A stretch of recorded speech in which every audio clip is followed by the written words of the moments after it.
Assalamualaikum warahmatullahi taala wabarakatuhu. A'udzu billahi minasyaitonir rajim. Bismillahirrahmanirrahim. அல்ஹம்துலில்லாஹ். பெண்களுக்கு எல்லாருக்குமே பள்ளிவாசலில் அனுமதி இருக்குது இந்த காலகட்டத்தில். அதே மாதிரி அந்த காலகட்டத்துலேயுமே அனுமதி இருந்திருக்கு. நபி ஸல்லல்லாஹு அலைஹி வஸல்லம் அவங்க அந்த அனுமதியை கொடுத்துருக்காங்க. எந்த நேரத்தில் கொடுத்துருக்காங்கன்னு பார்த்தீங்கன்னா, 5 வேளை நேர தொழுகையும் எந்நேரமானாலும் பெண்கள் பள்ளிவாசலுக்குள்ளே போகலாம் வரலாம். ஆனால் இப்போ நம்மளோட சூழ்நிலைமை என்னென்னா, 5 நேர தொழுகையும் பெண்கள் யாரும் மஸ்ஜிதுக்கு சென்று தொழுவது கிடையாது. என்றைக்காவது பெருநாள் தொழுகையோ தராவியா தொழுகையோ மட்டும்தான் நம்ம இப்போ பள்ளிவாசலில் தொழுதுட்டு இருக்கோம். அதுக்கு காரணம் என்ன நடந்தது அப்படின்றத பற்றி தான் இந்த வீடியோவில் பார்க்க போகிறோம்.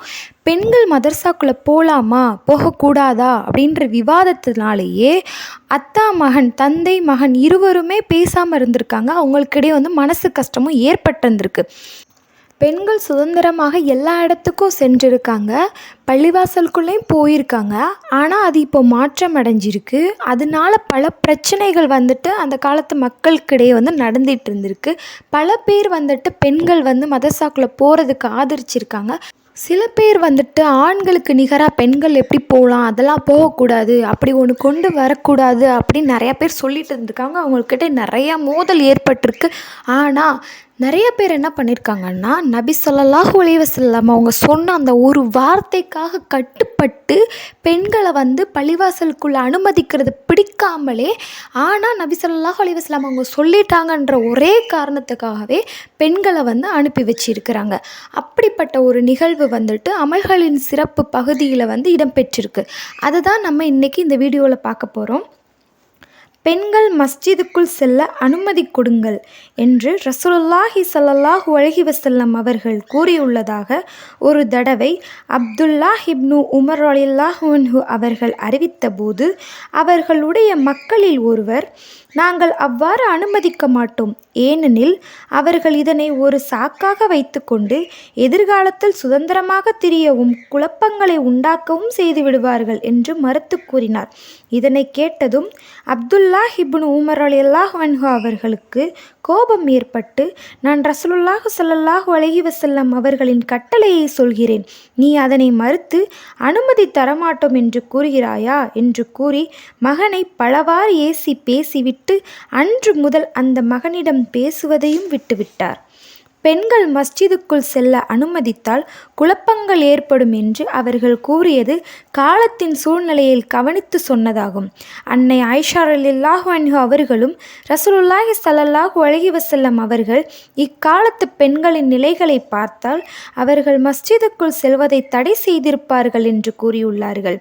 ரசூலுல்லாஹி ஸல்லல்லாஹு அலைஹி வஸல்லம் அவர்களுடைய காலத்திற்கு ஆயிஷா ரலியல்லாஹு அன்ஹா அவர்கள் இவ்வாறு கூறிய காலத்திற்கும் இடையே பெரும் வித்தியாசமில்லை.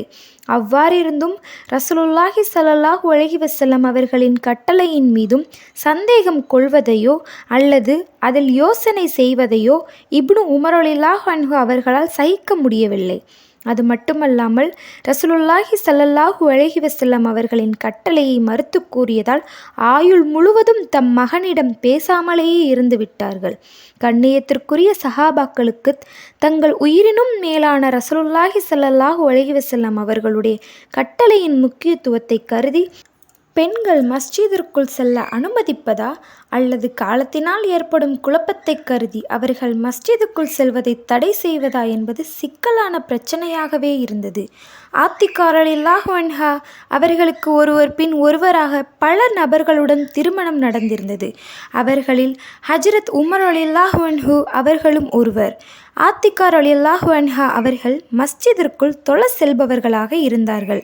இது உமர் ரலியல்லாஹு அன்ஹா அவர்களுக்கு விருப்பமில்லாமல் இருந்தது. இதனை யாரோ ஒருவர், நீங்கள் மஸ்ஜிதுக்குள் சென்று வருவது உமர் ரலியல்லாஹு அன்ஹு அவர்களுக்கு விருப்பமில்லை என்று ஆத்திகா ரலியல்லாஹு அன்ஹா அவர்களிடம் தெரியப்படுத்தினார்.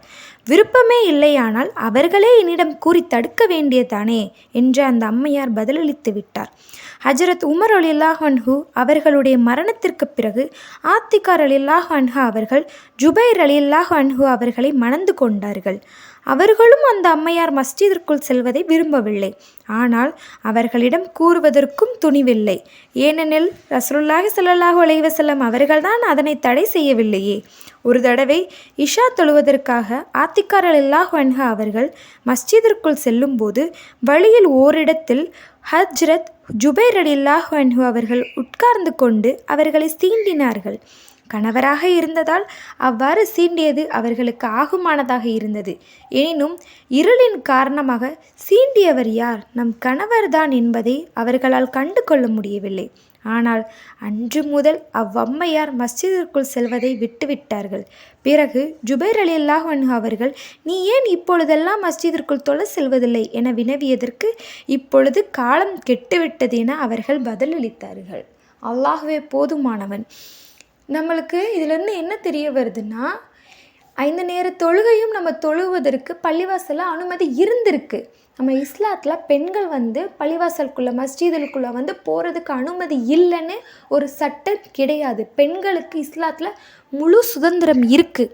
ஆனால் எதனால் நம்ம அந்த 5 நேர தொழுகையும் சென்று போய் தொழுது விட்டு வர முடியலன்னா, அந்த காலத்தில் வீடுகள் பள்ளிகள் எல்லாமே பக்கம் பக்கமாக இருக்காது. எல்லாமே தூரமாக தான் இருக்கும். அப்போது மஹ்ரிப் இஷா போன்ற இரவு நேர தொழுகைகள் அவங்க தொழ போகிறதுக்கு நிறையா சிரமம் இருந்திருக்கு. ஏன்னா வழியில் என்ன வேணாலும் நடக்கலாம், இருட்டு. இப்போது மின்சார வசதி இருக்குது. அப்போது மின்சார வசதி எதுவுமே கிடையாது.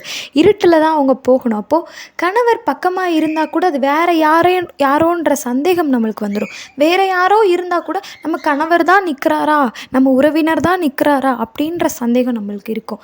தேவையில்லாத குழப்பங்கள் ஏற்படும். அந்த ஒரு காரணத்தினால தான் பெண்கள் 5 நேர தொழுகைகளுக்கும் பள்ளிவாசலுக்குள்ளே போகிறது கிடையாது. மற்றபடி பெண்களுக்கு பள்ளிவாசலுக்குள்ளே அனுமதி இல்லை அப்படின்ற ஒரு சட்டம் கிடையாது. நபி ஸல்லல்லாஹு அலைஹி வஸல்லம் அவங்களே பெண்கள் தாராளமாக பள்ளிவாசலுக்குள்ளே போகலாம், தொழுகை பண்ணலாம், என்ன வேணாலும் அவங்களுக்கு அனுமதி இருக்குது அப்படின்னு தான் சொல்லியிருக்கிறாங்க. அல்ஹம்துலில்லாஹ். இதே மாதிரியே நம்மளுக்கும் பெண்கள் பள்ளிவாசலுக்கும் பெண்களுக்கும் உள்ள இணைப்பு தொடர்ந்துக்கிட்டே இருக்கணும். இப்போ நிறையா பெண்கள் பெண்கள் மதரசா எல்லாமே ஆரம்பிச்சிட்டு இருக்காங்க. நம்ம வீட்டில் சும்மா இருக்காமல் அந்த பெண்கள் மதரசாவில் நம்ம கலந்துக்கிட்டோன்னா அதுக்கான நன்மைகள் நம்மளுக்கு கிடைக்கும். பள்ளிவாசலுக்கு தினைக்கும் போயிட்டு வந்த அந்த நன்மைகள் நம்மளுக்கு கிடைக்கும். இன்ஷா அல்லாஹ்.